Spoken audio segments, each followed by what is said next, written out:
tightening 0 DTE, 0 days till expiration iron flies. I would also like to state for the record, I was talking to some traders before the show about the 0 DTEs, and I wanted to know, and I think this is poignant for the study, what time you're seeing most of the volume. Most people are putting them on the open, near the open. Our show's 10 to 11, and we struggle with putting some on in the afternoon because most of these are put on around the open. Well, and then there was the study that Anton did doing them at noon.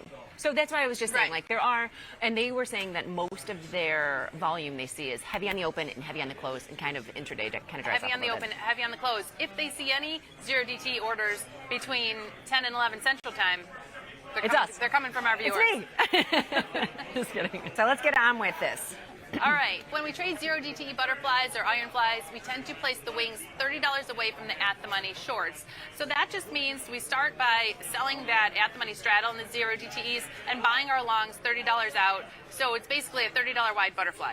$30 wide butterfly, right? And so, and as the day goes on, we find that the wings go to 0 much faster than the at-the-money short. Benefit to tighten the wings as the day goes on in accordance with how much time is left until expiration, which when I read this, it makes sense to me. If I sell that straddle and I buy my wings $30 out, let's say I got $15, so I have $1,500 in risk. Well, if it's not that expensive to tighten that spread and take my risk from $15 in risk, $1,500 in risk to $1,000 in risk, that kind of made sense to me to tighten those wings and reduce my risk. And it's funny because when I was on the morning show with Tony, we got this question about when you're looking at 0 DTE, it kind of throws off everything that we're used to, because whenever I answer this question, should I widen my wings or do multiples? My answer in a 45 DTE is widen your wings. In a 0 DTE, the answer is multiples, because the common sense slide is you don't even need to get that far to reduce your risk. Because those wings are pretty cheap. And so, we'll jump in the platform and show that in a little bit. Yeah, it made sense to me to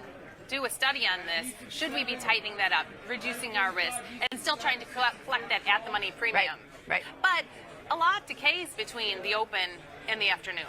It's almost like watching the decay on steroids, because at the end of the day, it's got to be 0. This study, last 11 months data in the SPX 0 DT options, they sold iron flies with $30 wings at market open, considered the results of 4 management tactics. And this is where it gets a little crazy. The holder. I love the names. I love the names. The holder, held to expiration. Yeah, that's you. You put it on, you walk away, you go to the beach, you don't come back. Sometimes I like that. I like to put on a trade, close my computer, leave, go to the beach, go have lunch, go have a drink, whatever. And then check it at the end of the day. Consistent, but I'm not.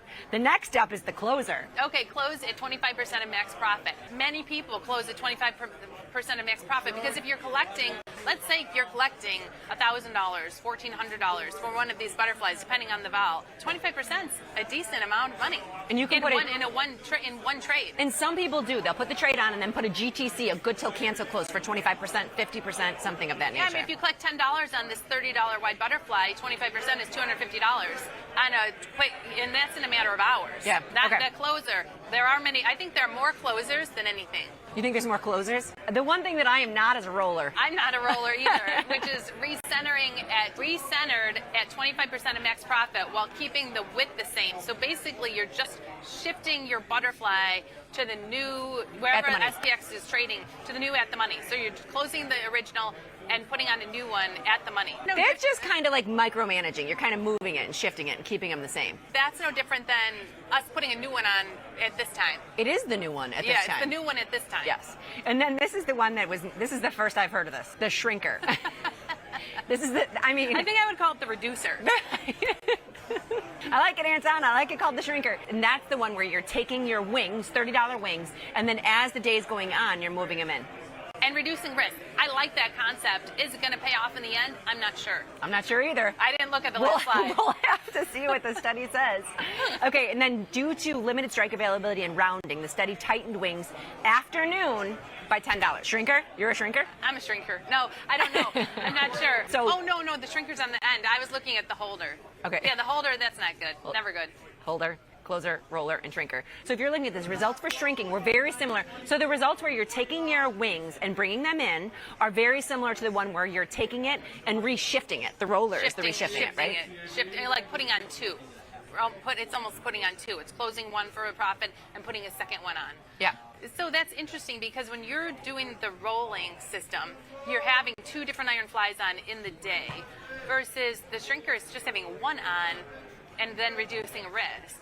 And their results are similar. I agree, but I think things have gone horribly wrong if you're doing either of these two. And I thought the C-bar, which is the conditional value at risk, I would have thought that the C-bar would be a lot lower with the shrinker because you're reducing your risk. I'm surprised that the C-bar is almost the same.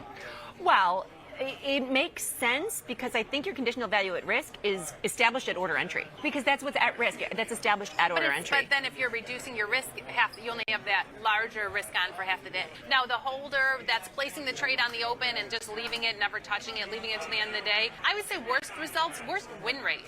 The worst win rate. They're having the most fun though because they're at the beach. Yeah, right. I guess you give something up for going out to lunch. Like in the words of Dr. Jim, for every gimme there's a gotcha though. So like the holder, if you look across, like if you're just looking at this metrics. I would do the I would do the roller. I would do the roller. I would do the closer. No, look at your average P&L. Oh, yeah. Yeah. You got to do the roller.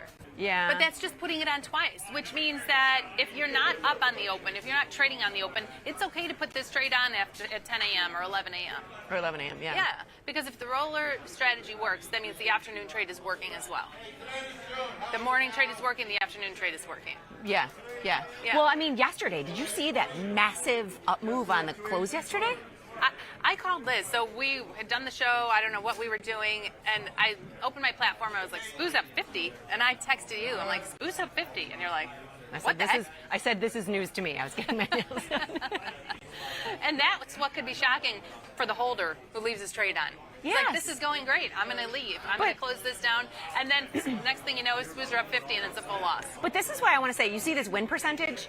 Those are actual percentages because any one of these could lose. Do you know what I mean? They all at some point, if you're going to get a massive move, you're going to lose But I think the worst win rate is the holder. So I'm going to go with... We'll see the findings. Let's keep going. Okay, tightening 0 DTE iron flies.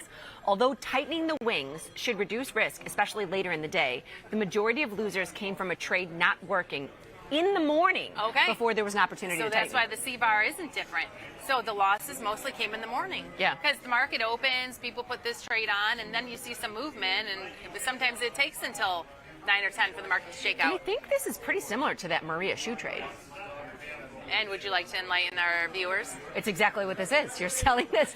You're selling the straddle, and you're going $30 wide. Maybe they're $20 wide. I don't know. If a trader has a profitable position by noon or later, then tightening the wings will reduce risk for larger moves later in the day, but the overall long-term results will not be affected much. Now, I'm wondering what you give up by tightening those wings. I wonder how much profit you're giving up, what you're paying. $30 is pretty wide. And as the day ticks on, these don't maintain any value. Yeah. If all things being equal and nothing's happening. Sure. Tightening wings later in the day does not do much for the majority of the 0 DTE trades because most of the big losers are a result of the morning price action. Okay. Well, then maybe it makes sense to wait a little bit before you put these on. Listen to this. The afternoon session proves less important. I don't know.